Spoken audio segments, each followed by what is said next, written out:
ligadas às nossas vitórias. Você pega o Espírito. Que Espírito é esse? Claro que é. Diga: eu bebo do Espírito.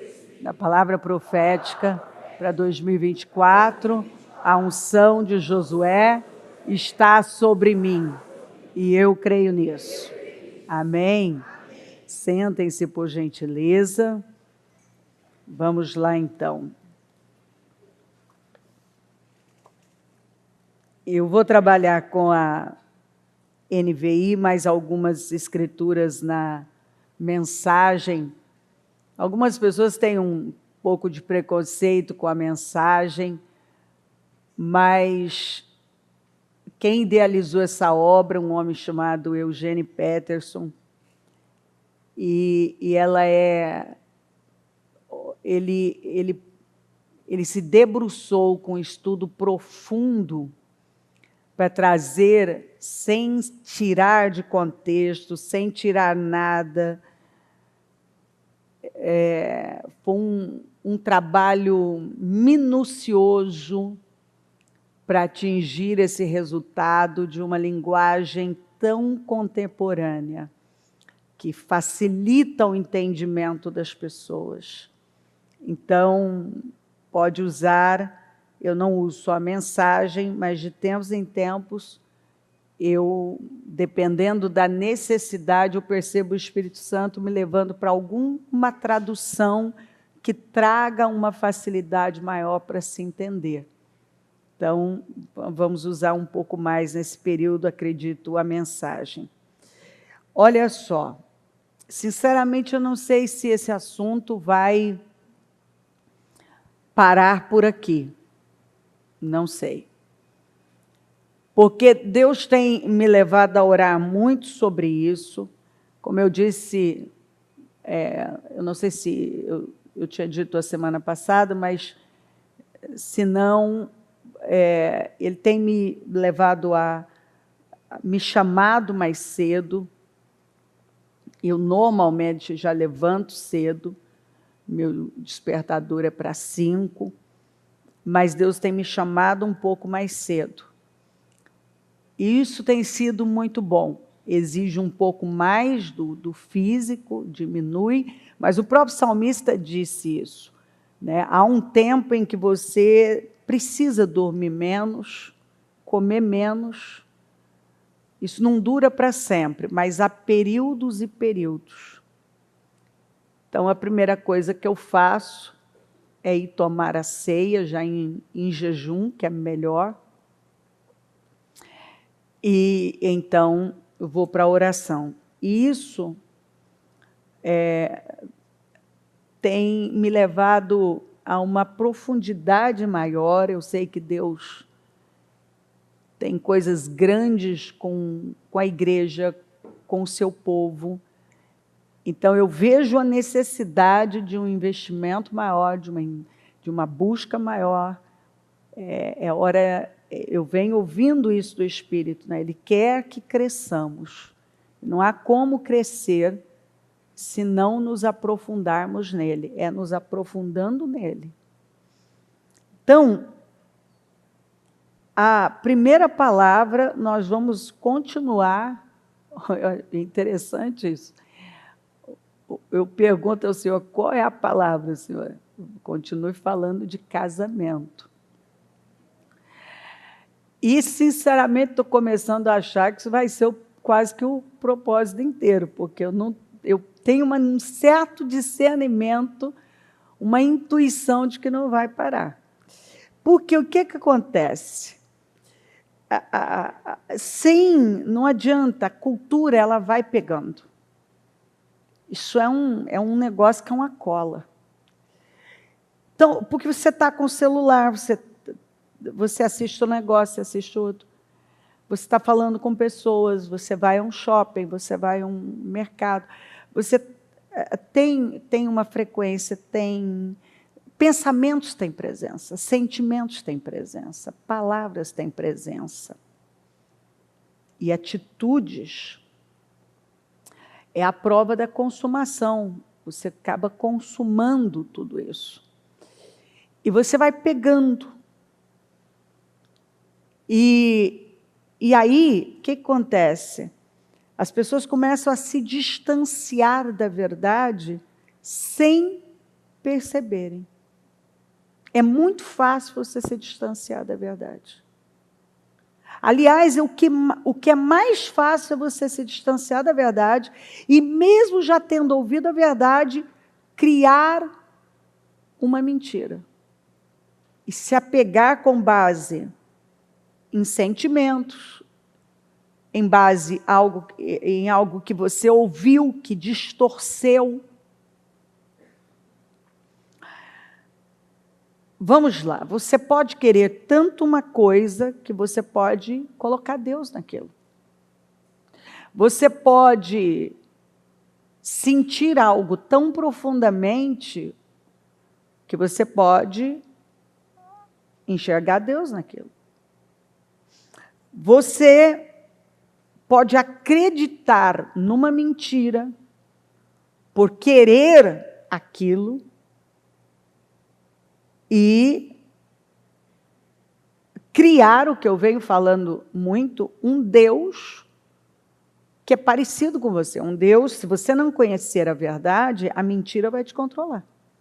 Se você não se envolve com a verdade, não está ouvindo a verdade, se a verdade não entrar e não romper com esses paradigmas, essas fortalezas, você vai ficar com a mentira.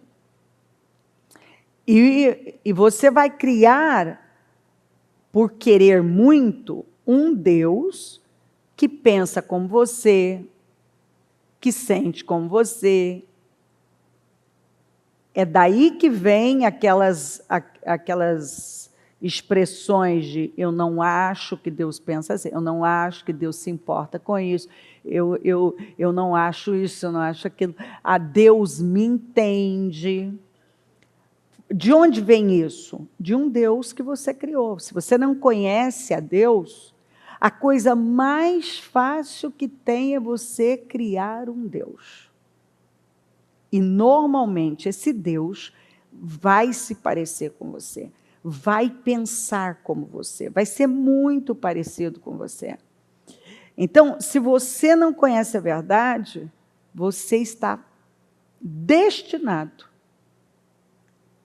a um caminho de derrota.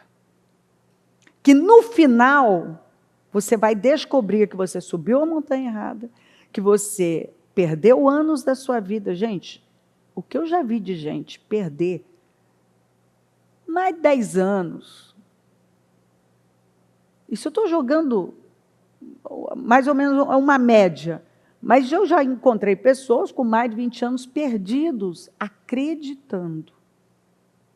Elas botaram algo dentro delas, desalinhado de Deus, e elas acreditaram numa mentira. E é aquela história, Deus não é obrigado a terminar o que Ele não começou.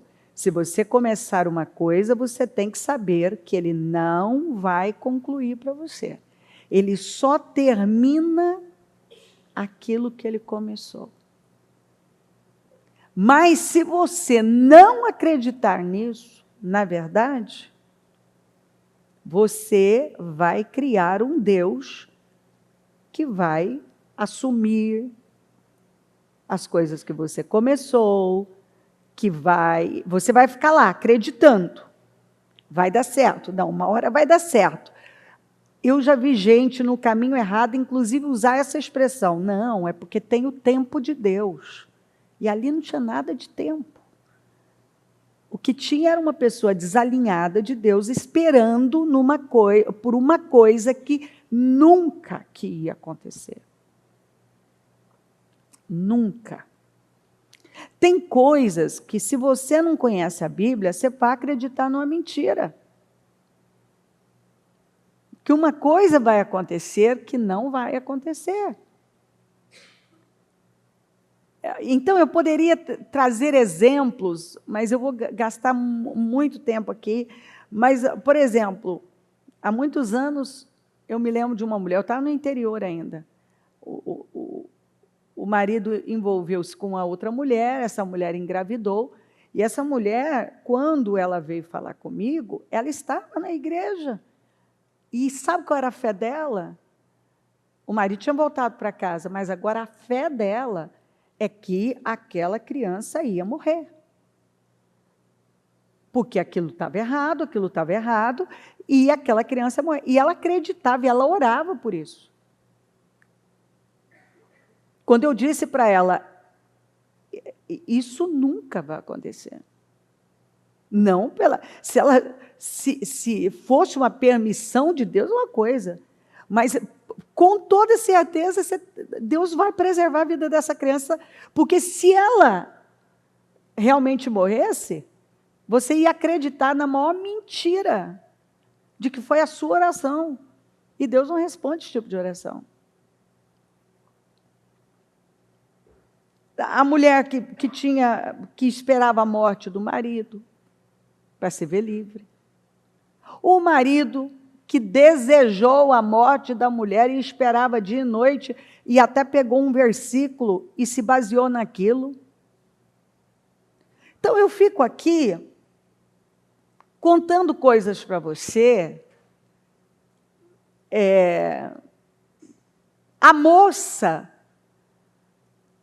Essa moça, ela sentou na minha frente, na minha sala, há muitos anos.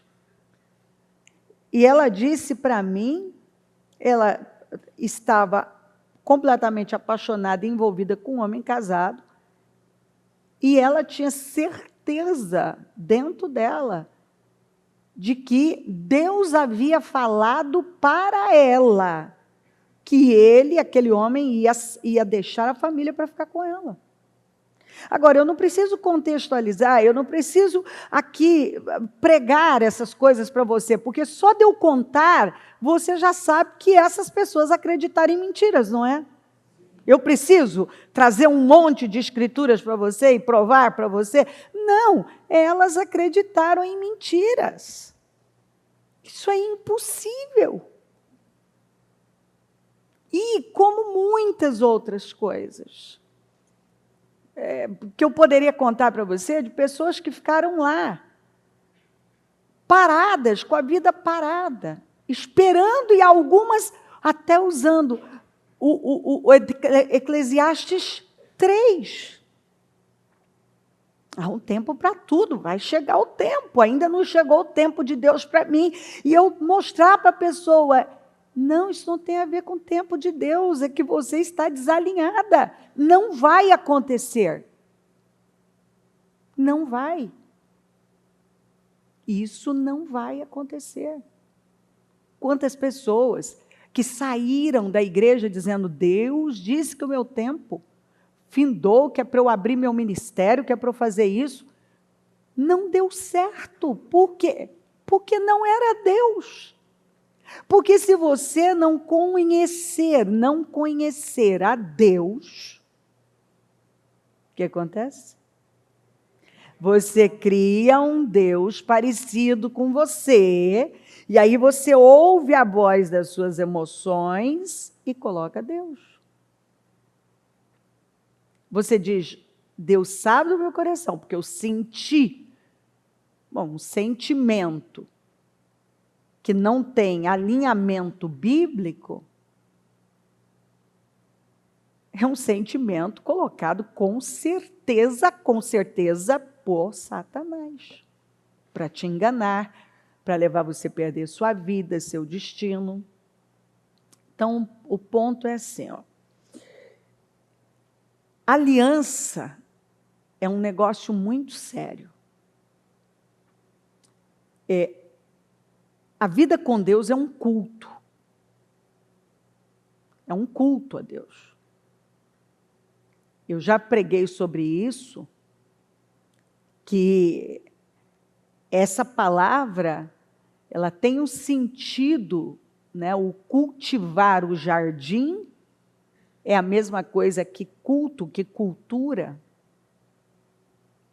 É uma cultura, você adquire a cultura do reino, você cultua Deus, quer comais, quer bebais, façam tudo para a glória de Deus. Isso significa que a reunião aqui na igreja encerra, daqui a pouco ela encerra, mas o culto continua. Porque a sua vida é um culto a Deus. A sua vida, ela tem que ser vivida em forma de adoração. Você continua, o culto continua. Na sua casa, no trânsito, você está cultuando a Deus. Quando nós entendemos que essa vida para Cristo é muito mais importante do que o que eu penso, o que eu sinto, o que eu acho, sabe? Muitas vezes, quando você tira o olhar do que você está sentindo, você coloca em Jesus, sua perspectiva muda. E você entende que você vai honrar uma aliança, nem que seja assim, por um único motivo. Você não tenha nenhum outro. Porque você quer Deus e você quer honrar a Deus. Eu espero que você tenha muitos outros motivos.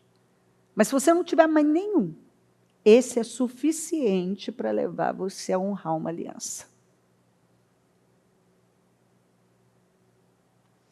Do mesmo modo, vocês, maridos, sejam sábios no convívio com as suas mulheres e tratem-nas com honra, como parte mais frágil, coerdeiras do dom da graça da vida, de forma que não sejam interrompidas as suas orações.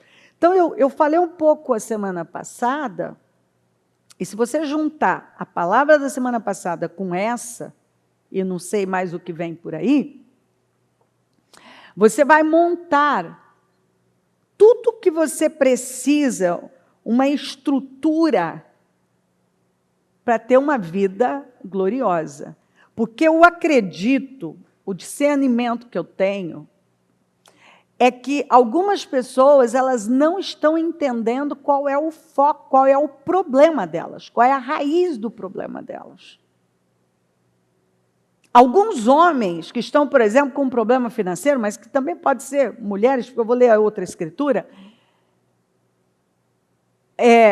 eu oro, mas se você trata mal a sua esposa, você cuida mal da sua família, suas orações, como está, leia na mensagem, fala desse jeito, suas orações não passam do teto. Ou seja, você não vai ter resposta. O marido que você é para a sua esposa, o pai que você é para a sua família, vai determinar se suas orações serão ouvidas ou não. Então, algumas pessoas estão lá, a minha vida financeira não vai.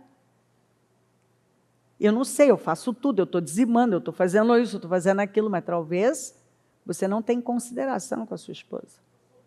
Você não tem amor pela sua esposa.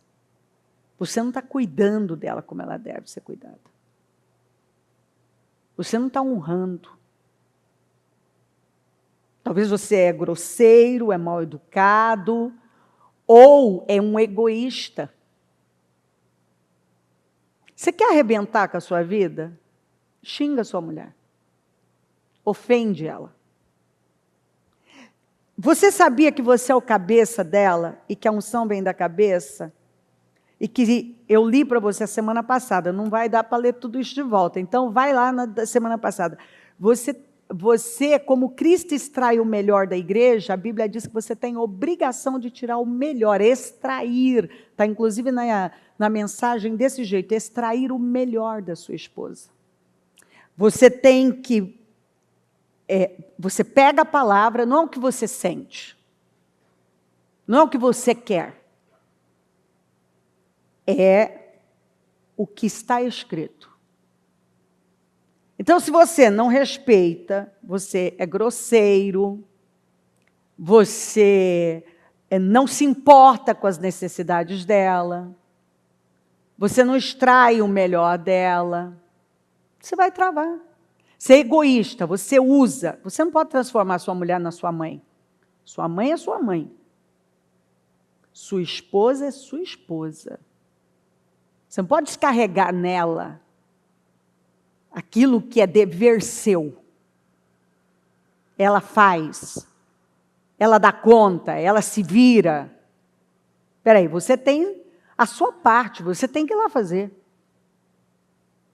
Então, o que acontece quando um homem não ocupa o lugar dele? Ele trava a vida dele. E tem homens que estão com a vida travada pela maneira como eles tratam as esposas. O desrespeito, as grosserias, o egoísmo. Se tem um negócio que vai amarrar a sua vida, é o egoísmo. Você não se importa com ela. A Bíblia mesmo está dizendo aqui, ó, escuta, olha como uma parte mais frágil. Você não pode fazer do jeito... Ela tem um pai eterno. Você não vai tratar a minha filha do jeito que você quer e sua vida vai fluir maravilhosamente bem. Não vai. E aqui dá assunto. Mas eu não... Só você abriu o leque. Você sabe, a pessoa sabe o que ela pode estar fazendo errado. Ela sabe. Não adianta uma pessoa dizer assim, eu não sei onde eu estou errando. Mas, gente, você tem o Espírito, você tem a palavra, você tem uma consciência.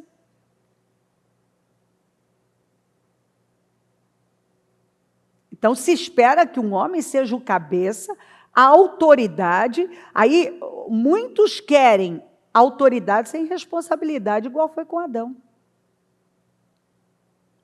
Isso não dá certo. Por mais forte que a sua esposa seja, não existe uma mulher, a não ser que ela é maluca, tem toda, hoje nós vivemos num tempo maluco, mas uma mulher normal, qualquer mulher normal, a pessoa que é normal, ela não vai ter problema nenhum em se submeter a um homem de verdade. Pode perguntar para qualquer mulher. Quando uma mulher não se submete a um homem? Quando ele não é a representação de Cristo. Ela acaba não confiando nele, ela não tem segurança de que ele pode guiar bem a família. E, inclusive, é prudente que ela não deixe um homem que não sabe guiar nem a vida dele, guiar a vida dela também, porque vai todo mundo para o buraco. Agora, é para viver essa coisa desequilibrada? Não. Então, aqui dá assunto, mas vamos para as mulheres. Uma esposa exemplar. Eu poderia dar N referências. Uma esposa exemplar. Feliz quem a encontrar. É muito mais valiosa que os rubis. Uma mulher exemplar. O que é uma mulher exemplar? Uma mulher que honra suas responsabilidades. Ela sabe o que cabe a ela e ela cuida.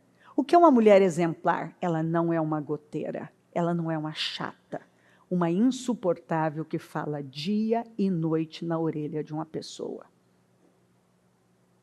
Porque isso é insuportável. Você quer matar tudo, seja o que a Bíblia fala, não é Cleo, não. O que a Bíblia fala, a goteira, pique, pique, pinga, pinga, pinga, pinga na cabeça da pessoa.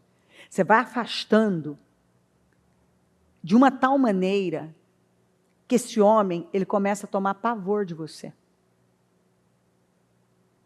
Ele não quer te ouvir. Você não me ouve. Por quê? Agora, olha só. Ela é mais valiosa que o rubis, uma mulher exemplar, que tem a palavra certa na hora certa. Este homem pode contar com ela. Seu marido tem plena confiança nela. Uma mulher exemplar, ela é de confiança.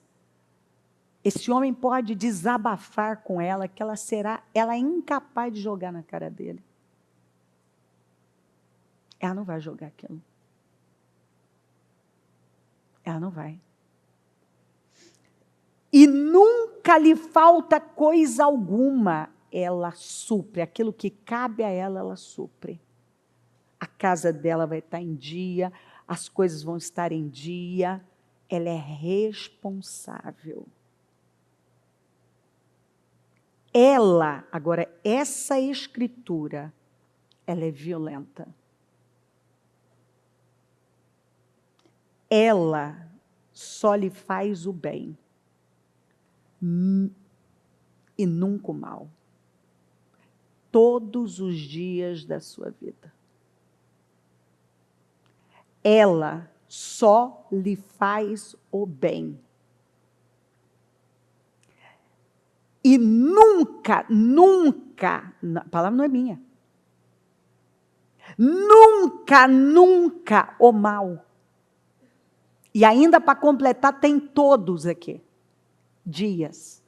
Todos os dias da sua vida. Não tem dia difícil, não tem um dia estressante, não tem a TPM, não tem um trânsito difícil, as crianças que deram trabalho o dia todo, algo que aconteceu, não tem. Ela sempre, ela só lhe faz o bem. E nunca o mal. Todos os dias da sua vida. Todos os dias daquele homem. Ele sabe que ele tem uma mulher que ele pode confiar, que só vai fazer o bem a ele enquanto ele viver. Ela é de confiança. Ela é honesta, ela é íntegra, ela fala a verdade. E nós vamos crescer um pouquinho nisso. Ela é incapaz de fazer o mal a esse homem. Ela é incapaz. A despeito das escolhas dele, a parte dela ela cumpre. Ele pode estar errando feio no primeiro AP do 3,7. E por isso que a vida dele não vai. Mas a parte dela, de Provérbios 31 aqui, principalmente o versículo 12, o 10 ao 12, ela está cumprindo fielmente. Ele tem plena confiança nela. Se tem uma coisa que uma mulher de Deus tem que ter,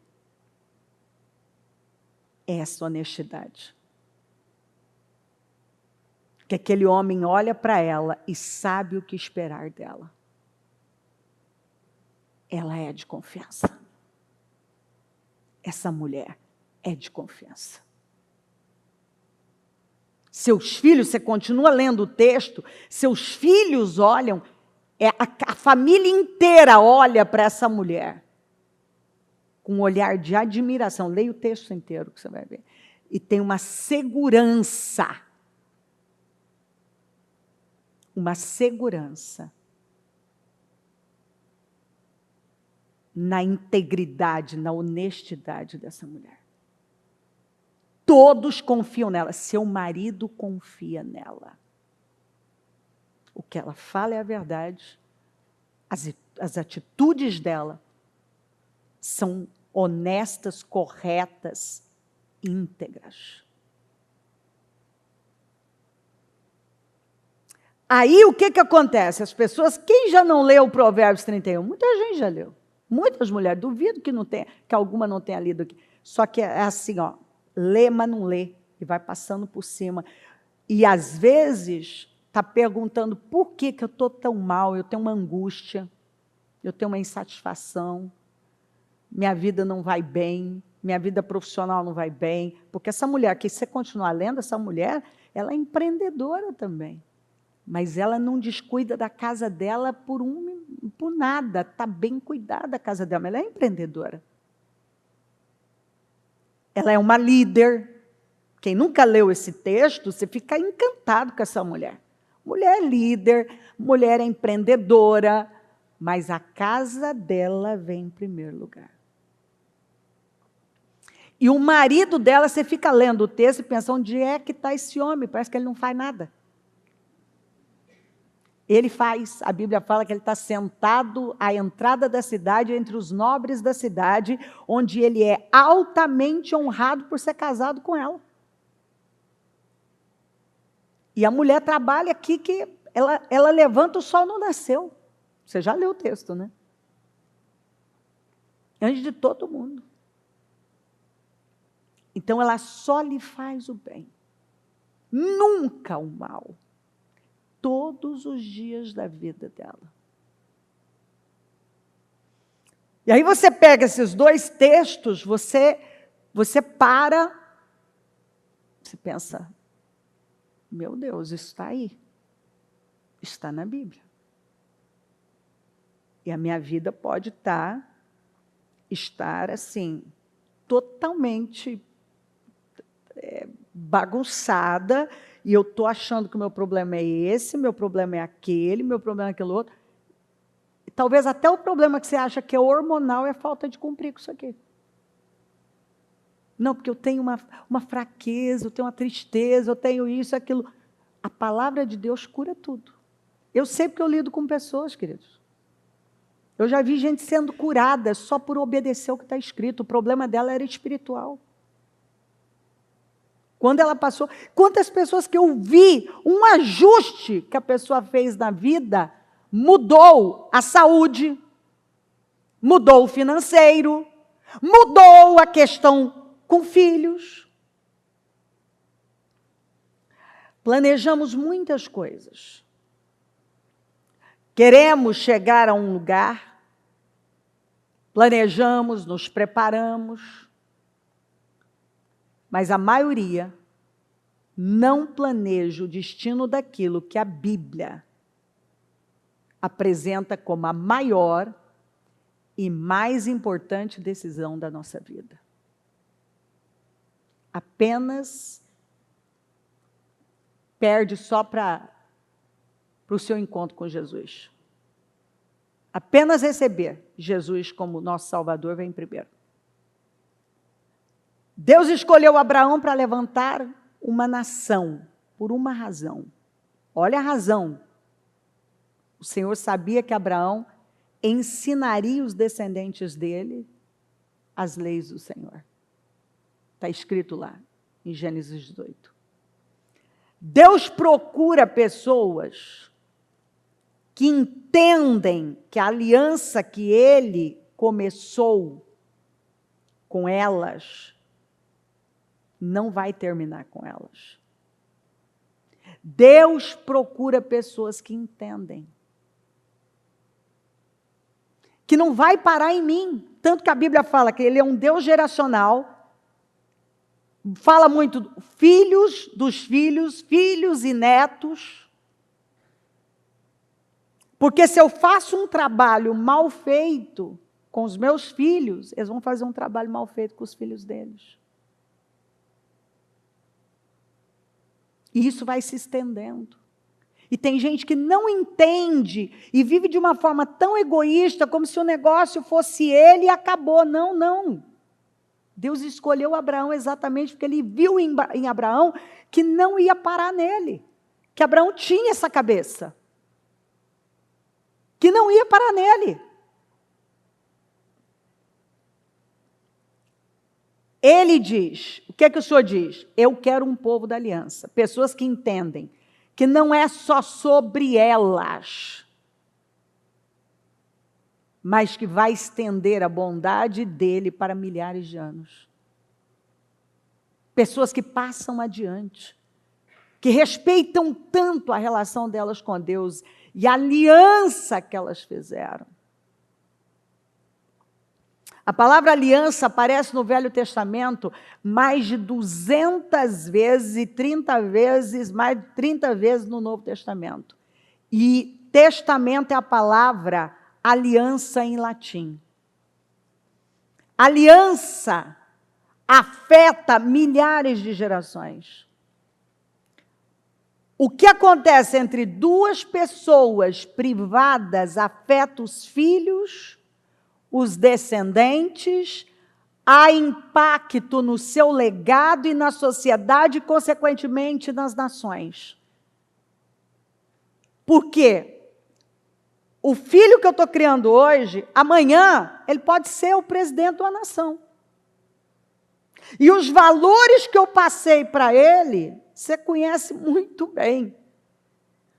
Os valores que uma pessoa recebeu na casa dela, quando você dá poder a ela.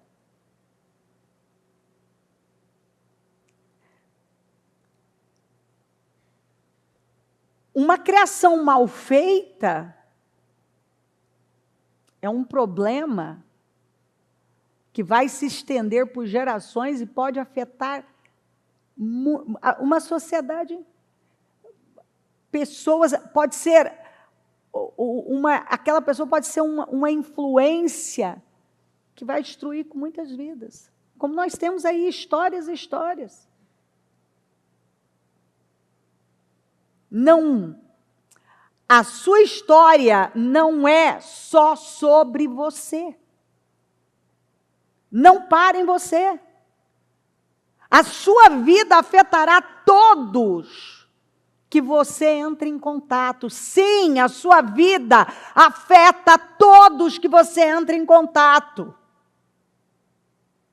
Todos. De alguma maneira você terá um impacto. Você tem o poder de mudar uma atmosfera para bem ou para mal. O que você sente, o que você pensa, tudo tem presença. Sua história é mais do que vocês dois como casal. Você que é casado. E que não importa se você é solteiro. Você tem que aprender. Isso tudo está te ajudando para você entrar muito bem caso escolha pelo casamento. Porque se não escolher, você está se escolhendo como um crente, ser um eunuco, viver só pelo reino, como Paulo falou também. Deus não criou o casamento para que você sobreviva, para que vocês sobrevivam. Ou Ele não quer que você fique só para... Sim, fique, se o motivo é só para não profanar a Deus e honrar a aliança, já está muito bom, mas não é isso. Não é a ideia. Ele fez e chamou o casamento como algo muito bom. É algo bom. Foi Ele quem disse, Deus nunca errou. Ele criou para o casamento para um propósito divino, abençoado e multiplicador de bênçãos.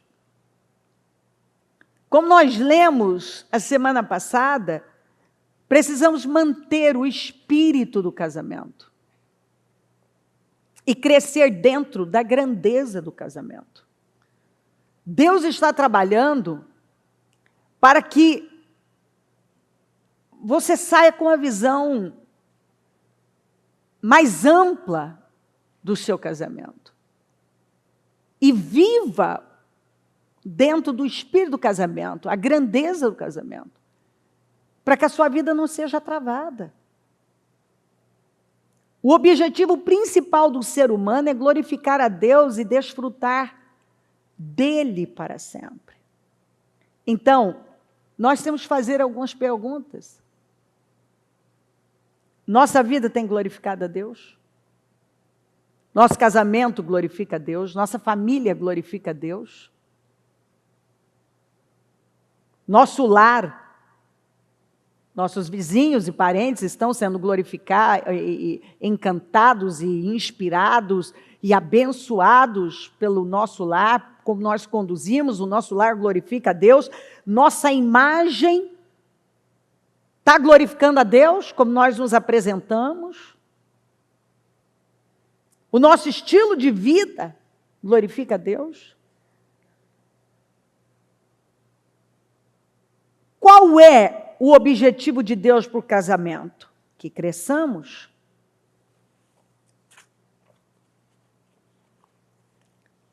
Deus quer que deixemos o processo do casamento nos transformar. Ele não está à procura de bebês para povoar a terra. Ele quer pessoas maduras, capazes de glorificá-lo. Adquirimos através do casamento mais a natureza de Deus, mais da imagem de Cristo. Nós nos aprofundamos nisso, chegamos mais perto da imagem de Cristo. O casamento, esse é o problema de se casar sem entender o que é o casamento. É uma união espiritual, que a Bíblia chama de um mistério, que eu li ainda semana passada. Normalmente as pessoas casam, a maioria, pensando na parte física, sexual, que faz parte, mas até nisso eles não entenderam que sexo é espiritual.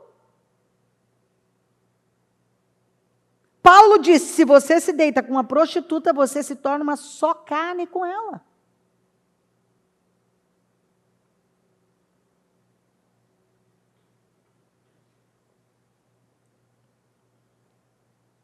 Hoje já é comprovado que é possível encontrar numa mulher, através no DNA, em exames que se fazem de DNA, os parceiros que ela teve.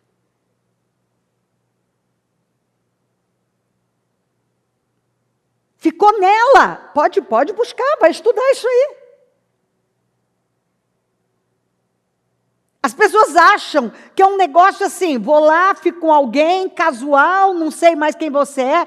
Não, isso te marcou para sempre.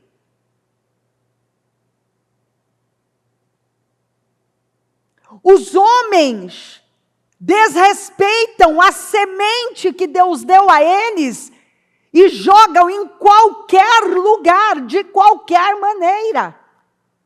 E muitos pais nem sequer ensinam os seus meninos a seriedade que é essa semente.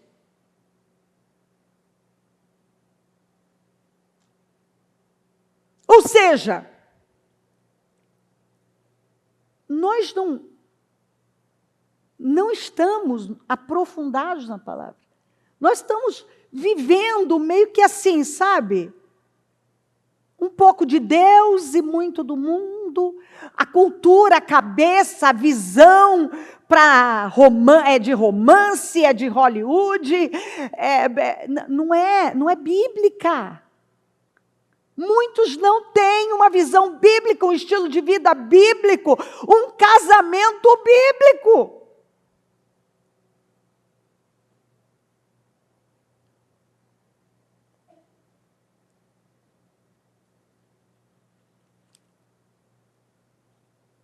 O casamento é a representação de Jesus com a igreja.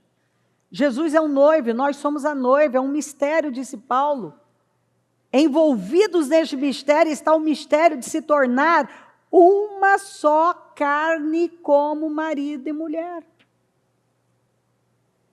Chega de ser criança. Não dá para tolerar gente ingênua. Bebezinhos que são alvos fáceis dos impostores. Deus quer que cresçamos, conheçamos toda a verdade e a proclamemos em amor. O que acontece muito dentro do casamento? Se fala às vezes a verdade, mas não em amor, é por isso que tem problema. A verdade tem que ser dita, mas com amor. É onde as coisas não dão certo. Às vezes tem verdade, mas não tem amor. E também não adianta ter só o amor e não ter verdade, porque um precisa falar com o outro a verdade, o que está acontecendo. A semelhança de Cristo em tudo. Estamos seguindo Cristo, que é a base de tudo que fazemos. O que eu li?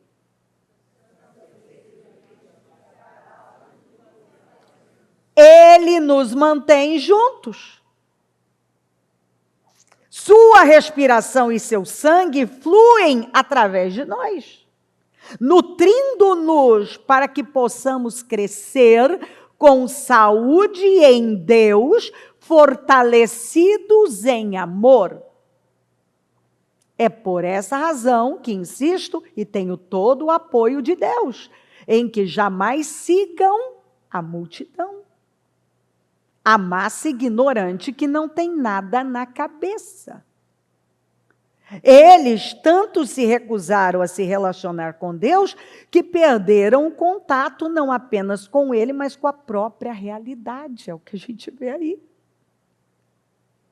Não conseguem mais pensar direito, parecendo uns zumbis, são obcecados por sexo e viciados em todo tipo de perversão.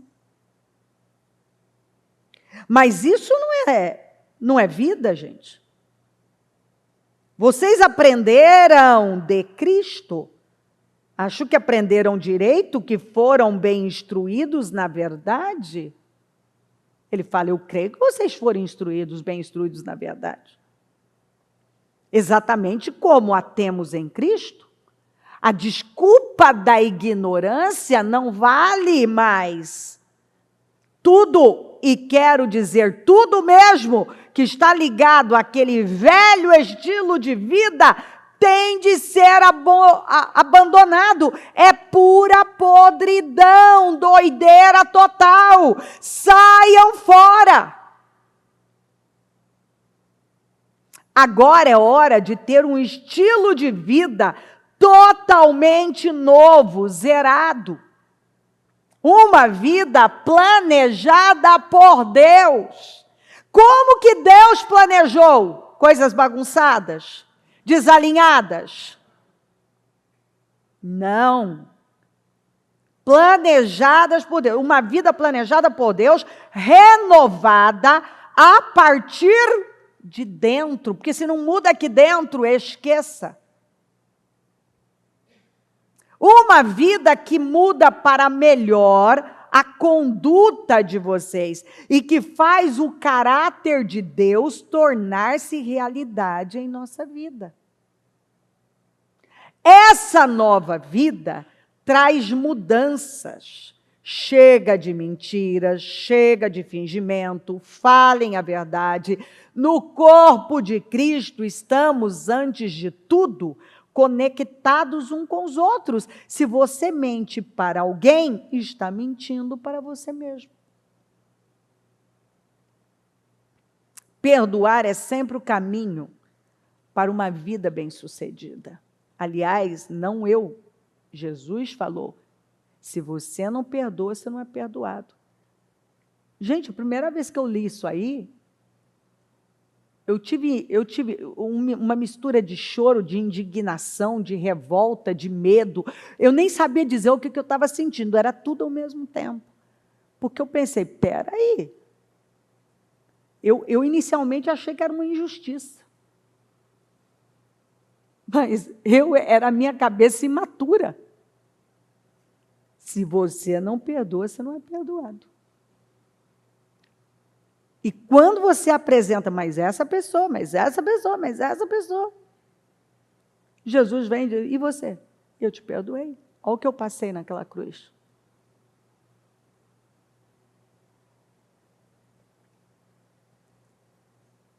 Perdoar é sempre o caminho para uma vida bem-sucedida. E falar a verdade em amor. Após ter perdoado, porque se você não perdoa, você nunca vai conseguir falar a verdade em amor. Você vai querer vingança mesmo, sangue. Porque sem perdão você não vai conseguir. Não consegue mostrar amor. Você até consegue falar boas verdades. Eu vou lhe jogar as verdades que você precisa ouvir. Mas não tem amor naquilo. E aí a coisa fica pior. Se não tem amor, vai ferir ainda mais e vai alimentar mais ofensa dentro de você, porque à medida que você vai falando, você vai ficando com mais raiva ainda. Muitos sabem fazer a parte da verdade, mas sem o amor. E é por isso que as coisas não se resolvem. E amor não é sentimento. Então, você fala a verdade em amor, e amor não é sentimento. Amor é uma atitude correta, digna, de você olhar para o outro e se colocar naquele lugar também, né? O que eu não quero para mim, eu não vou querer para o outro, porque Jesus falou isso. Falamos a verdade em amor. É dessa forma que as pessoas vão se curando do egoísmo e do autocentrismo. Porque à medida que você vai falando para aquela pessoa a verdade com amor, ela não tem como fugir. Ela é confrontada. E ela vai se livrando desse egoísmo, desse egocentrismo. Ela é o que eu quero, é o que eu penso, é agora. Ela vai mudando. Por quê? Porque tem verdade e tem amor. Entramos no casamento como um minério tirado da terra. O ouro, quando é tirado da terra, vem cheio de impurezas e precisa do fogo para trazer as impurezas à superfície. O casamento traz as impurezas à superfície. O casamento traz essas impurezas. Tanto que é muito comum. Às vezes tem gente que fala, tem que namorar muito tempo, outros, não vejo. Eu vou te dizer uma coisa, a minha experiência, lidando com pessoas e com muita coisa, a minha experiência é uma. Eu já vi gente namorar, tá ali há muitos anos, assim, 4, 5 anos, e casar e dizer, eu não sei quem é essa pessoa. Porque o casamento, a convivência, o dia a dia, ele traz as impurezas para cima. Então, assim, na minha visão, casamento é uma decisão. Você tem que ensinar para a pessoa no que ela está entrando. A partir daí, tanto faz, se é muito ou pouco.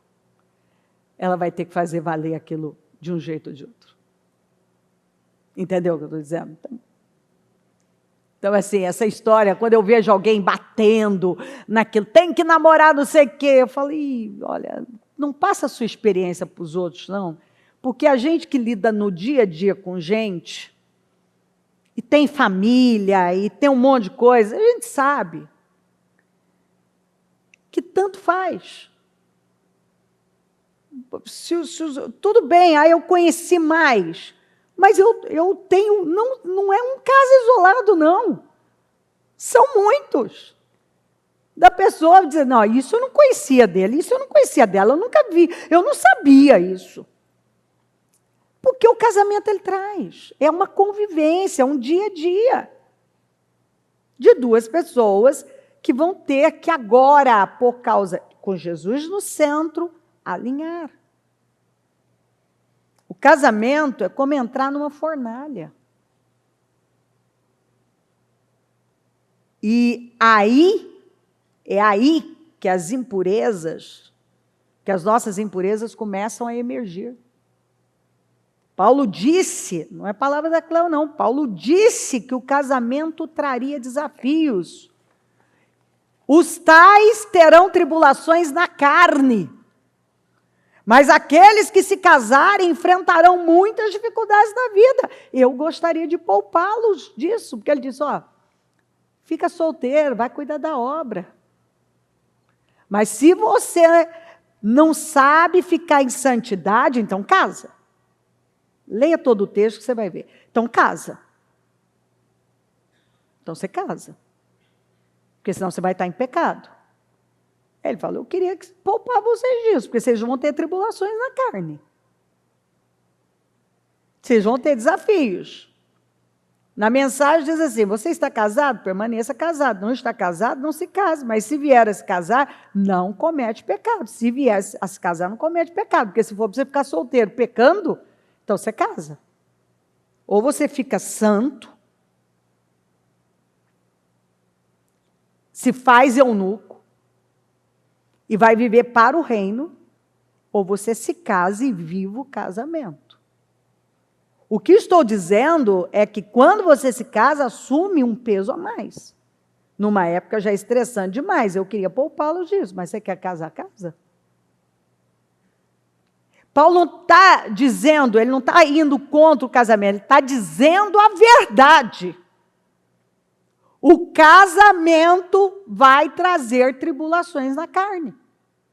E eu não sei o que acontece com algumas pessoas, que ninguém tá bom. Eu já encontrei gente que já casou não sei quantas vezes e nenhum tá bom, mas nunca vai estar, meu filho, minha filha. Porque você está procurando um negócio que não existe. Você está procurando um negócio que não existe. Alguém que eu não sei, se assistiu muito Hollywood, filme de romance, você idealizou um negócio que não existe.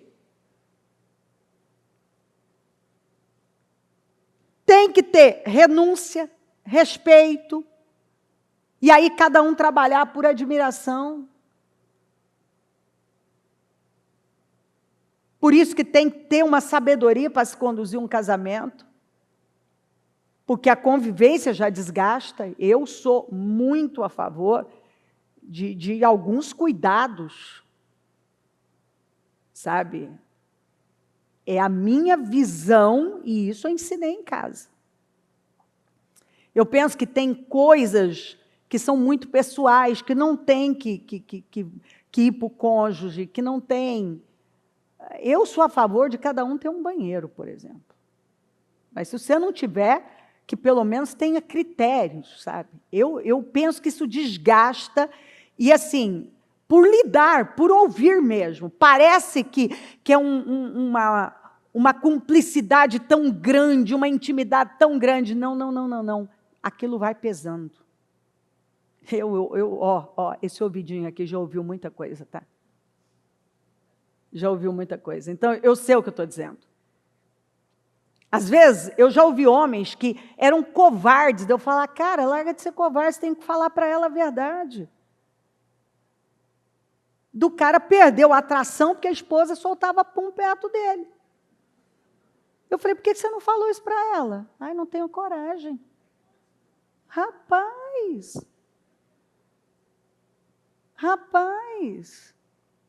não, meu filho, seu casamento está acabando. Ah, não tem mesmo, não tenho graça com ela, não. O problema é que ele perdeu, ele estava meio enojado, e ele não tinha ninguém, não, ele perdeu mesmo, foi por causa disso. Porque ele disse que a mãe dele era uma senhora, uma mulher muito, assim, discreta, ninguém nunca viu isso, o pai, a mãe, nunca muito correta nisso, muito, né? Ele disse, eu nunca vi minha mãe botar a mão no nariz, ir no banheiro, nem sabia que minha mãe ia no banheiro. Eu fui saber que essas coisas aconteciam, ele falou sério, ele falou, eu não sabia, eu nunca vi minha mãe no banheiro. Não, eu sabia que a minha mãe ia no banheiro, mas eu acho que ela entrava, tomava banho, fazia, quando ela saía, estava pronta. Aí ele casou com a mulher ia no banheiro, fazia com a porta aberta, não sei o quê, foi matando, e cada um tem uma cultura. Eu vim de uma cultura também bem assim, meu pai, ninguém sabia que meu pai ia no banheiro. Meu pai era aquela pessoa que ele entrava para tomar banho, o que acontecia ali era um negócio que só ele e Deus. Você achava só que meu pai tinha ido tomar banho. E até hoje ele é desse jeito. Ele é tão cuidadoso. Então eu tinha uma admiração pelo meu pai. Por vários pontos. E esse também.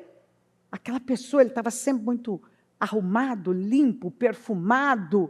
E ele foi um homem muito bonito. E ele tomava o banho dele, entrava. Ninguém sabia o que meu pai fazia.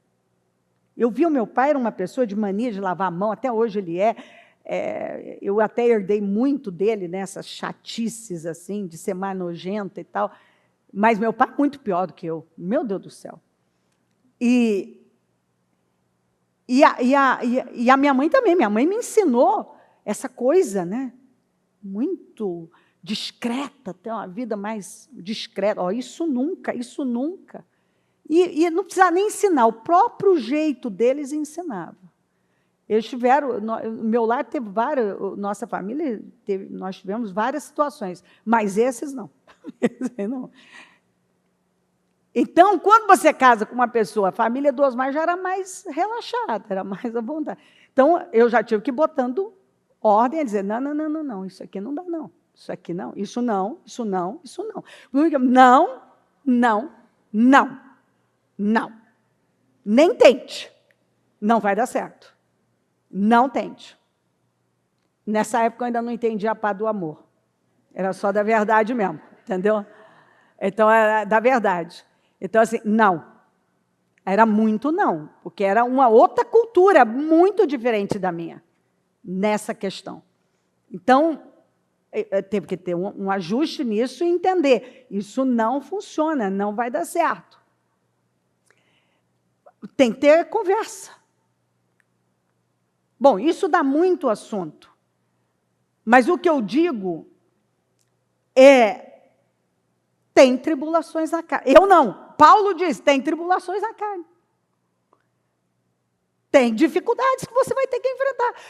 Eu dei isso que parece engraçado, mas abre o leque. Cada um tem um humor, tem um temperamento, tem um jeito de ser. E agora, você está dentro de uma aliança. E é uma aliança que você fez com Deus e com os homens. E Deus espera que você honre. Porque Ele quer que você entenda que não é um negócio que vai parar em você, mas vai afetar. Então, Paulo disse isso. Então, o que a palavra nos ensina e nos leva a desejar? Espera aí. Você quer ou não quer ser moldado à imagem de Cristo?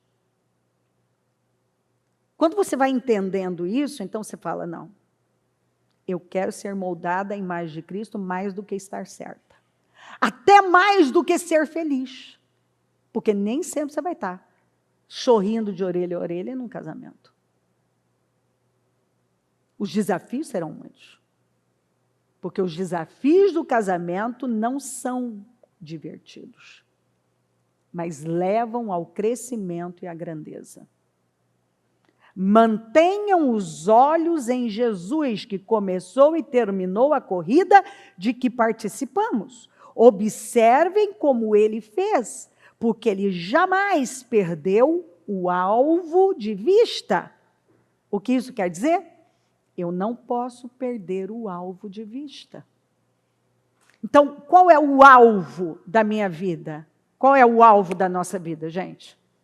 Honrar a Deus. É Cristo. Honrar a Deus.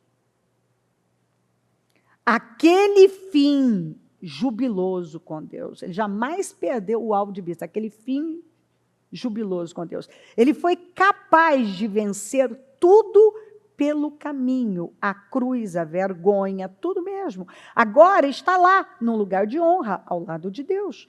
Quando se sentirem cansados no caminho da fé, lembrem-se da história dele, da longa lista de hostilidade que ele enfrentou. Será como uma injeção de adrenalina na alma. Nessa luta incessante contra o pecado, outros sofreram muito mais que vocês. Sem falar no que Jesus enfrentou. Todo aquele derramamento de sangue. Então, eu mantenho os olhos em quem? Em Jesus e não no meu cônjuge. Porque se você ficar olhando para o seu cônjuge, você entra na carne. Se você olha para Jesus, você caminha no Espírito. O seu foco é Jesus, é por amor a Jesus. O seu foco é Jesus. E é onde você encontra a graça, a força, o ânimo, a motivação. Então, o seu foco não é o seu cônjuge, nem você mesmo. Sempre Jesus. Você não está focado em você, nem no seu cônjuge. Você está focado em Jesus. Jesus começou, eu li para você, e terminou. Qual é a mensagem que nós recebemos? Que nós precisamos viver assim, ir até o fim, para agradar a Deus. Jesus olhou além da cruz. Ele olhou para nós. Então, nós precisamos fazer o mesmo. Olhar além de nós. Declarando o fim desde o princípio, desde tempos antigos, as coisas que não estavam ainda feitas, dizendo, meu conselho prevalecerá e farei toda a minha vontade. O que isso quer dizer? Ele vê a obra terminada, ele conhece o fim antes mesmo de começar. E o propósito que ele tem, ele vai cumprir. Precisamos declarar o fim no começo. Preste atenção nisso. Deus tem uma missão e planeja como cumpri-la. Ele nos ensina a viver dessa forma. Ele tem uma missão e ele nos ensina. E ele nos ensina a viver assim. Muitos estão focados no começo. E Deus nos ensina a focar no terminar bem. Porque já no começo, o que eu iniciei essa palavra? Falando de planejamento.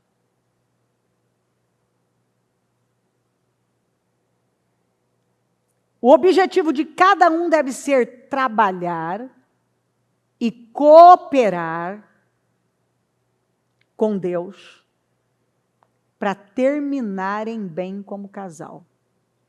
Mais unidos, cúmplices e com um amor profundo e sincero.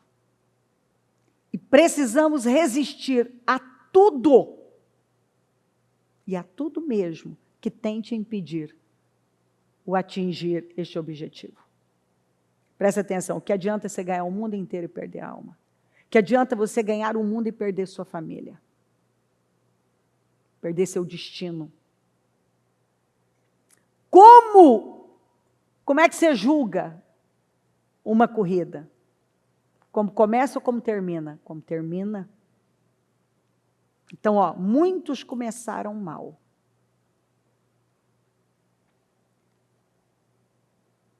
Mas hoje eu vejo gente lutando para terminar bem. E vão terminar em nome de Jesus. Hoje é dia de planejarmos. De fazer aquilo que nós não fizemos lá. Que você não fez. Você vai se levantar daqui para frente. E o diabo, que até hoje teve poder nessa área na sua vida, você não vai mais deixar, você vai derrotá-lo. Inclusive você que quer casar, você que já perdeu um casamento e deseja viver isso ainda, mesmo depois de estar ouvindo todas essas mensagens. Você diz, não, é tudo que eu quero na minha vida. Então, você agora está sabendo como fazer. O planejar. Porque assim, hoje é dia de planejarmos, de construirmos um belo projeto para o nosso casamento ou o seu futuro casamento. Fazemos a planta para construirmos uma casa, não é? Há projetos para móveis. Quando você fez seus móveis planejados, não foi feito um projeto? Alguns até contrataram um decorador que fez um projeto. Mas se você não tinha um decorador, você idealizou, você ficou lá, você botou, tirou, trocou de lugar e viu até encontrar e ver, agora está harmônico, está bonito. Há planejamento para iniciar um negócio? A pessoa planeja, a pessoa pensa, a pessoa faz. Muitos já compraram ou adotaram um cão já com um adestrador. Já contratou adestrador para saber lidar com o cão. Agora, você imagina as nossas preocupações. Nós fazemos projetos para um monte de coisa. Projeto para um negócio, projeto para isso, projeto para aquilo. Tem gente que eu sei que fez o projeto da festa do casamento, mas não fez do casamento. Nunca pararam para estabelecer metas, objetivos para aquele casamento. Ó, isso cabe, isso não cabe. Nós vamos falar de visão.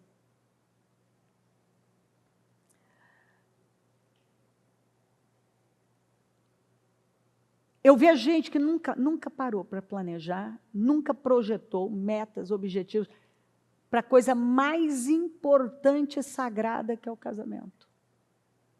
Que é o que pode, inclusive, um negócio, dependendo da maneira que você age, você pode perder seu destino. Você pode alterar o destino dos seus filhos.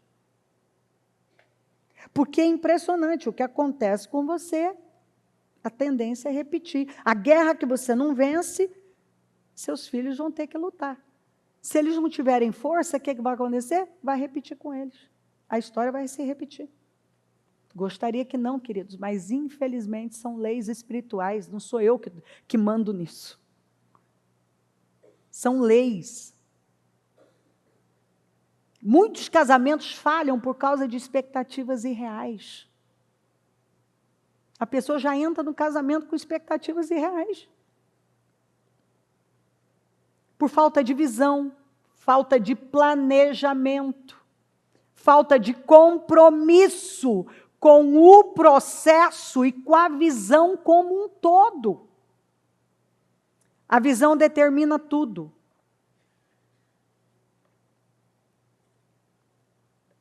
E a primeira coisa que a Bíblia manda é, para você hoje conseguir fazer isso, você tem que deixar o passado. Esqueçam o que se foi. Não vivam no passado, você não vai conseguir. Você vai ter que deixar. E tudo isso só tem um jeito para conseguir isso, perdão. Vejam, estou fazendo uma coisa nova, ela já está surgindo, que é esse trabalho que Deus está fazendo. Vocês não o percebem? Até no deserto vou abrir um caminho e riacho no ermo. Esqueçam o que aconteceu, não fiquem lembrando de velhas histórias. Fiquem atentos, não se distraiam. Vou fazer uma coisa diferente. Eu sei que Deus vai. No final desses trabalhos, eu não tenho dúvida que pessoas estão mudando. E o que não mudou a semana passada já vai mudar aqui. E semana que vem, se tiver mais. Não se distraiam. Vou fazer uma coisa diferente. E está para acontecer. Não estão percebendo? Estou abrindo uma estrada através do deserto, fazendo correr rios em terras devastadas. Suas famílias podem não ter tido bons resultados. Eles podem não ter conseguido vencer as guerras, mas você pode se levantar hoje, decidido a vencer essas guerras. Eles podem não ter dado bons exemplos, mas vocês podem mudar isso hoje. Hoje é dia de decidirmos o nosso futuro. Como é que vai ser a partir de agora? Como vamos terminar no casamento, na saúde, no financeiro, na relação com os filhos? O que o Senhor disse? Escreva a visão. A visão determina tudo. A visão determina o que entra e o que sai. O que cabe e o que não cabe. A visão estabelece uma disciplina por causa da visão. Qual a visão que eu tenho para o meu casamento? Qual a visão que eu tenho para a criação dos meus filhos? Qual a visão que eu tenho para o meu financeiro? Qual é a visão? Quando você tem uma visão, você já entende, não, eu não quero ser uma pessoa endividada, então não vou gastar mais do que eu ganho. Não, eu não quero divórcio na minha casa. Então, nós vamos sentar, nós vamos conversar, nós vamos ter uma vida de casal, nós vamos ter o nosso diálogo, nós vamos... Não, quando percebermos que está vindo para uma direção de desrespeito, nunca vamos admitir desrespeito dentro da nossa casa.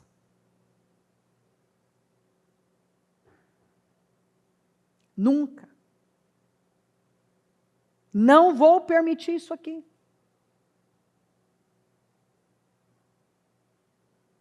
Não, eu não vou ameaçar. Eu já disse para vocês que uma coisa, isso assim, eu sabia.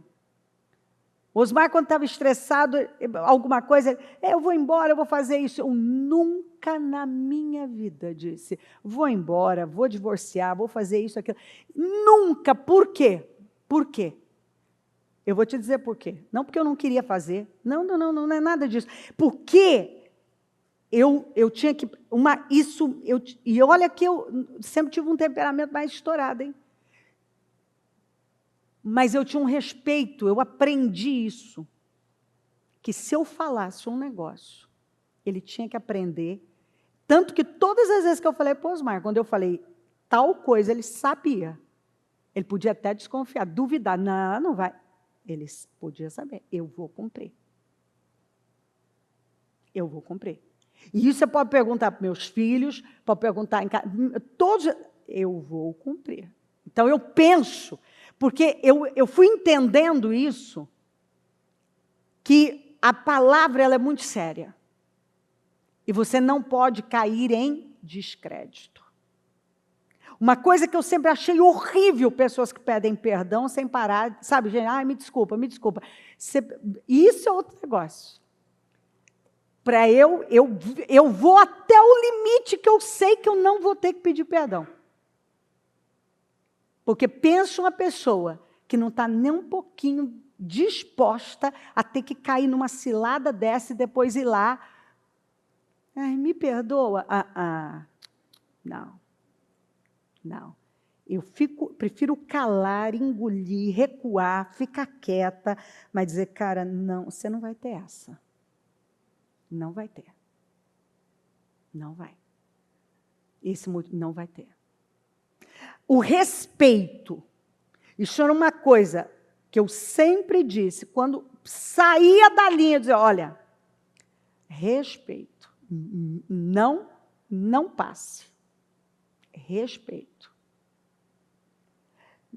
Meus filhos foram saber de algumas coisas quando eles estavam maiores, porque eu evitava ao máximo. Por eu ter, na minha casa eu tinha muitas discussões. Eu não queria aquilo. Eu não queria que eles vissem. Então, muitas vezes, a única coisa que me segurava é que eu não queria aquela cena. E você pode perguntar isso a eles. Uma vez que eu saí do sério, que eu falava para ele, para, não faz isso com as crianças, não fala. Ó, que eu vi, eu montei nas costas dele, enchi ele de murro e falei, solta as minhas crianças e não faça isso com as minhas crianças. Acho que é a única cena que vocês lembram, né? É essa, né? É a única, né? Aí, tá vendo? É a única que eles lembram. Porque não acontecia. Não acontecia. Não vou fazer. Eu não quero que veja. Não vou, vamos segurar as pontas. E eu não quero desrespeito. Aquela coisa que você dá um motivo para você é isso, você é... Não, isso é cilada. Isso aí é cilada. Perdeu o respeito? Tem que ter respeito. Espera aí, me respeite. Não, você quer perder o respeito, não tem respeito pela sua palavra, você quer fazer do teu jeito? Tudo bem, eu não vou. Então, eu não vou dar essa munição. Eu vou embora porque eu vou separar, porque eu vou fazer, eu vou pedir o divórcio. Nunca! Nunca. Não. Isso é estúpido. Vai lá e fala o que quer e depois, me desculpa. Não. Não, isso... Então, a visão, você tem que ter uma visão para a sua vida. Você tem que ter uma visão para a sua vida. Você tem que ter uma visão para o seu casamento. Você tem que ter uma visão para a criação dos seus filhos. Eu queria que meus filhos respeitassem a palavra. Então, quando eu falava para eles, sábado, mamãe vai levar vocês e tal, eu cumpria. E quando eu dizia também, vou dar esse castigo, eu cumpria. E a minha autoridade era tão... Eu construí algo tão firme com eles, eu aprendi isso com a Bíblia, que quando eu dizia, eles sabiam. Eu entrava e dizia, busque a senta para mim. Eu não ia buscar senta. Muitas vezes o Mu dizia, pode ser só uma, dependendo do grau. Mas eu sempre gostei demais desses meninos. Agora, corrigir, tinha que corrigir. E às vezes eles falam comigo que eu estou... Eles brincam comigo, porque agora com o neto, né? Gente, eu não fazia... Mãe, você não lembra, mãe, o que você fazia? Mãe, você não lembra? Você batia assim. Não, não batia desse jeito, não, menino. Eu não lembro disso. De verdade, não lembro. Dizendo que eu batia. E agora eu não quero que ele corrija mais duro. Os dois falam, você batia, mãe. De vez em quando eles mandam esses vídeos, né, de mãe que não quer que bate no neto e aí o menino tem a memória dela com o chicote dando cada instante. Eles aprontam comigo também. Então, eu falo, não precisa disso tudo. A visão é um negócio incrível quando você tem uma visão para a sua vida. Você sabe. Eu em casa, muitas vezes eram muitas situações financeiras e tal, eu tinha isso dentro de mim. Tá bem, não. Eu pago adiantado, eu compro o que eu posso. E sabe quando você vai estabelecendo o que você quer para o seu financeiro, até onde você vai? O que você quer para a criação dos seus filhos, que tipo de gente você quer? O que você quer para o seu casamento. Ah, mas o meu marido não contribui, a minha mulher. Alguém tem que se levantar e colocar um limite. Quando você cala, é só o outro que fala. Ele quer briga, ele vai brigar sozinho. Alguém tem que se levantar com uma decisão, a visão. Então, a Bíblia fala, onde não há visão profética, o povo perece. Mas aquele que guarda a lei, esse é feliz. Ou seja, onde não há visão,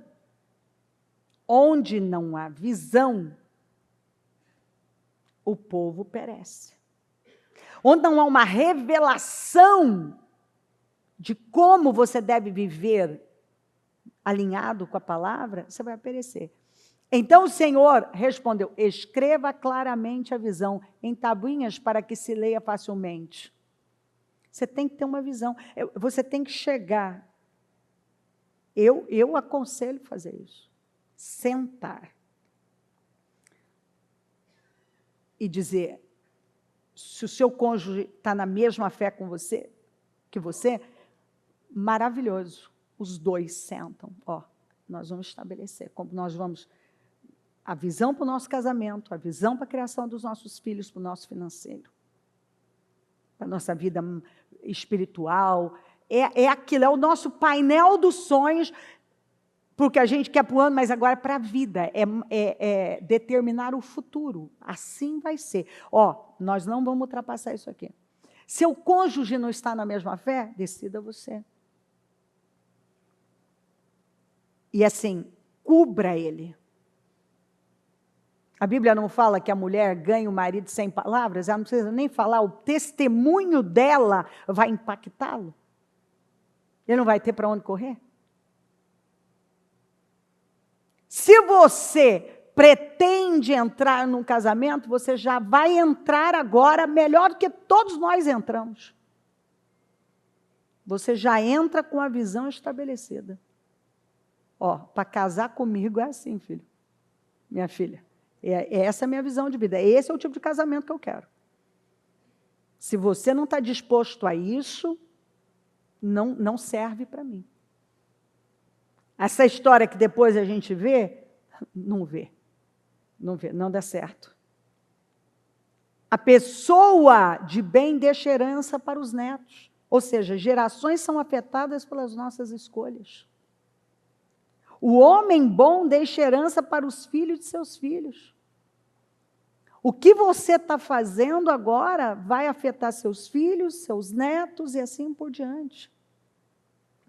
Então, aqueles que temeram ao Senhor falaram frequentemente um ao outro, e o Senhor atentou e ouviu, e um livro de lembranças foi escrito diante dele, para os que temeram o Senhor e para os que pensaram no seu nome.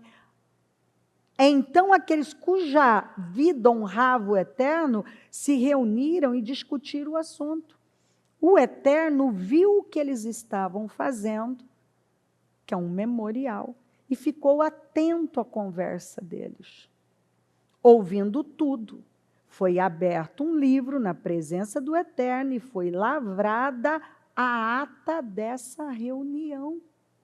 E todos os nomes dos que temiam o Eterno foram anotados, os nomes de todos que honravam o nome do Eterno.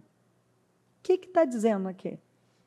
Que ele está escutando o que eu estou falando e ele está anotando. Jesus não falou que por nossas palavras seremos justificados e por elas condenados? Condenados? Ele está anotando. Será que lá atrás você não fez bons planos e eles foram anotados e depois você se perdeu? Será que você também não fez péssimos planos e tudo foi anotado? Mas como Deus não leva em consideração o tempo da nossa ignorância, então vamos agora fazer esse reset. Vamos. Você zerou sua vida em Jesus, você vai começar uma vida nova. Então hoje você tem que lembrar que o que você fala, ele está anotando.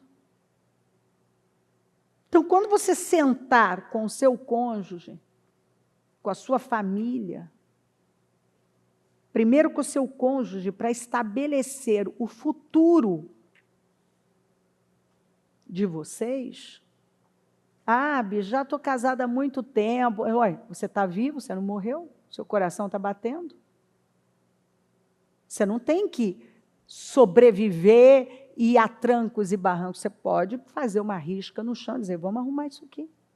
Vamos fazer o que nós não fizemos há 20, 30 anos. Vamos arrumar isso aqui. Porque Deus está anotando.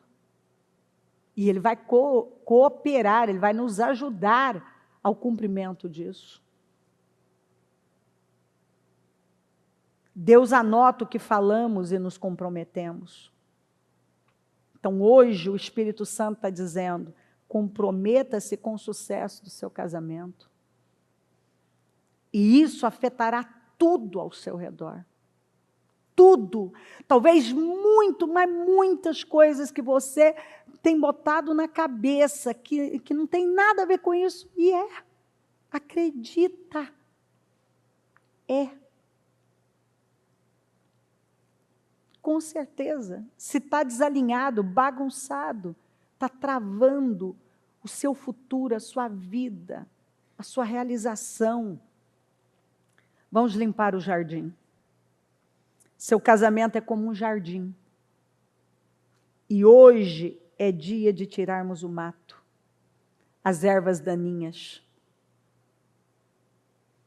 que estão sufocando e impedindo esse jardim de fluir, crescer e encantar, e ser uma inspiração para os seus filhos, para os seus netos, Não é lindo quando a gente ouve um filho falar assim, eu quero um casamento igual ao dos meus pais?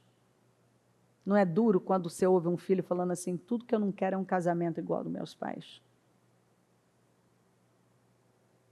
Tudo que eu não quero. Ei, meus pais por muitos anos não tiveram um bom casamento, separaram, mas eles estão tendo um fim. E a marca que o meu pai tem deixado, ninguém tira dele. A forma como ele cuida da minha mãe. Apagou assim. Você só olha para ele e lembra do homem que está cuidando daquela senhora. Não faz muito tempo ela sofreu um AVC. Quase morreu. Deus a livrou, a trouxe de volta milagrosamente. Ela morreu e Deus a trouxe de volta. Praticamente sem sequelas. E eu vi um homem que eu nunca tinha visto. Eu não, toda a minha família. Então, meu pai fez muitas escolhas erradas, que eu nem vou investir tempo em falar nisso. Mas o homem que ele se tornou, e como ele a ama, a respeita, cuida dela, como eles estão terminando, é lindo de ver. É um exemplo. Então, nós só temos uma vida. Você só tem uma vida para viver. E se você quiser ter uma grande vida, você vai ter que se submeter à palavra de Deus. E não o que o mundo tem ensinado. Construa a sua vida fundamentada na palavra. E casamento para Deus, depois da sua salvação, é a coisa mais importante da sua vida. Não existe nada biblicamente que possa superar ou ultrapassar isso. E um casamento desalinhado da palavra, sem perdão, sem temor, sem respeito, vai bagunçar com toda a sua vida. Vai alterar seu financeiro, vai alterar a vida dos seus filhos, vai alterar o destino de vocês. Casamento vai exigir de você humildade, quebrantamento, perdão, renúncia. Negar a si mesmo. A verdade é que uma pessoa que decidiu viver um casamento à luz da palavra de Deus, eu tenho certeza que ela não vai para o inferno. Ela não vai. O casamento, ele te prepara para o céu. Você quer um meio mais, assim, seguro de você não se perder? Case-se e viva o casamento bíblico. Tenho certeza que o seu nome vai estar sempre no livro da vida. Se você temer a Deus mais do que qualquer outra coisa e honrar o princípio da aliança do casamento. Então, assim, levante-se hoje. Se nada mudar, nada mudará. Tenha uma postura madura para de espernear, agir como uma criança. Chega de imaturidade. Chega a história dos dois bicudos, a história dos dois imaturos, ou os dois feridentos. Então, vamos parar com isso, curar. Que você pode perder todo o seu destino. Deus tem uma promessa grande para a sua vida, e a sua vida não deslanchar, não andar, E o problema está onde? Num casamento desalinhado. E não tem que ser assim. Deus quer a restauração do seu casamento, quer esse entendimento.